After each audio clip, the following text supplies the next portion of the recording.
What's up, guys? Good morning, fireyourtrainer.net. The topic of today's conversation is intermittent fasting. I've had a lot of requests for this video, and I've had a lot of questions about intermittent fasting recently since I've been doing it for quite some time. I've noticed a number of really positive changes in my body since I started it. I started about 2 years ago. I intermittent fast every single day now. I've worked myself up to 19 hours of fasting and 5 hours of eating, and it feels really good. I think I'm at about my sweet spot now, actually. Why do I do it?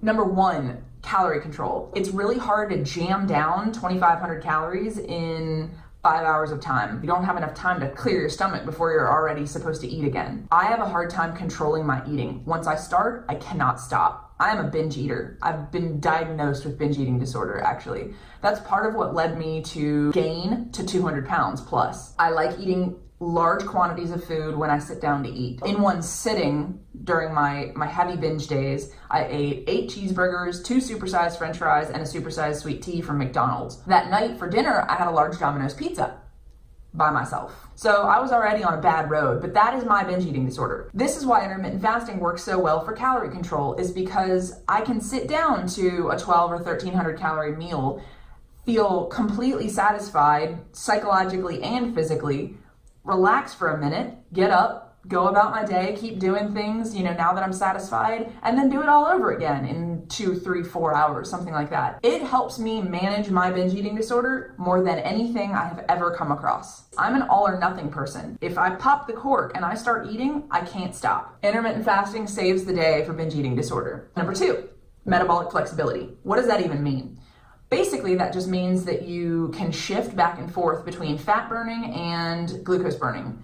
We all do it, whether you're eating a standard American diet or not. When you go overnight without eating, you go about 12 hours without eating, you get into ketosis, roughly, sort of, anyway. Ketosis has a number of benefits. The best thing that I've seen as far as keto has just been how much better I feel. I know when I'm in ketosis, my energy levels just go through the roof.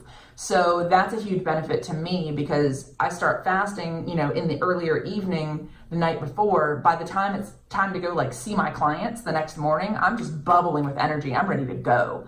So I'm deeper in ketosis at that point. But also ketosis for me, there's a lot of anti-inflammatory benefits and whatever, but I just don't feel shitty.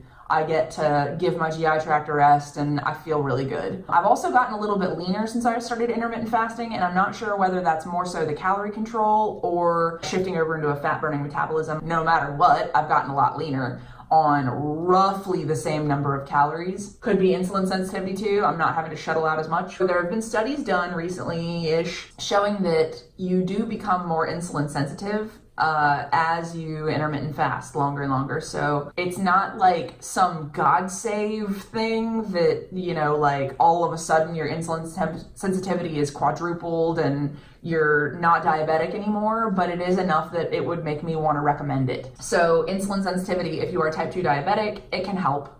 Or you're pre-diabetic, it can help. That also means you're gonna store probably a little less belly fat. All right, so autophagy is not something I'm really gonna get deeply into. It is something that longevity specialists really look into pretty heavily, how it makes your body function a little more optimally. It's basically just self-eating, literally. So your body's going in and clearing out damaged and diseased cells or cell components, and you just function a little bit better. It helps you live a little bit longer, and I haven't done a whole lot of research into it because I don't really care. But if you're interested in living to 180, look it up, whatever. In summation, the benefits for me: less GI upset, metabolic flexibility, so I go into ketosis every single day, roughly no matter what I eat in my window. I'm able to control my calories a whole lot better. I'm able to eat to satiety. I get completely satisfied with every single meal that I do eat, and I'm leaner. I'm staying leaner.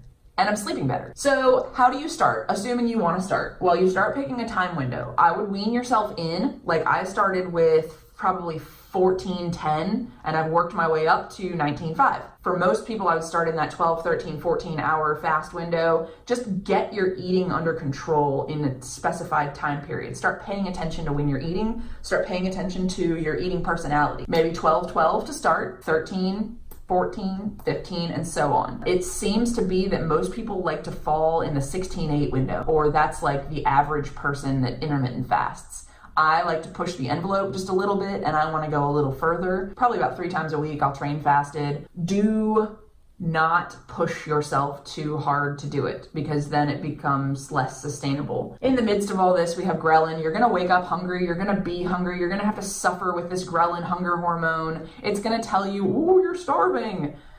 Stop listening to it. You know what you're doing. Your brain knows what's best for your body for the most part in this case. If you give it enough time, your ghrelin will reset. Your programming will change over. You just have to be patient with yourself. Ghrelin is as much a part of our programming as it is actually like a physiological response to hunger. So your stomach shrinks because it's empty, your body produces ghrelin. You're used to eating at 8 a.m., your body produces ghrelin. So just suck it up. It's okay. It'll be all right. If you're finding yourself getting way too hungry, maybe you auto address your calorie intake. Maybe it's just too low. I would address calories before I would address my eating schedule. So is it sustainable? It's sustainable for most everyone if you just give yourself, if you plan, you prep your food ahead of time. It's just like working out. If you just don't dig it, you're not going to stick with it. So decide whether or not that it's right for you to do, given all of the benefits. Do some extra homework. I'm not like the authority on intermittent fasting. I love it though, and I love how it makes me feel, so I'm gonna keep on doing it. This is just my opinion, thrown in with a couple of little facts. Pick your eating personality, find out what times of the day work best for you, and just try it. Just give it a shot. Don't assess it until you've been doing it for a couple of weeks or a few weeks. If you try to assess it offhand before your ghrelins had a chance to reset, then you're gonna be, biased. You're gonna be like, oh, this is terrible, I'm hungry all the time.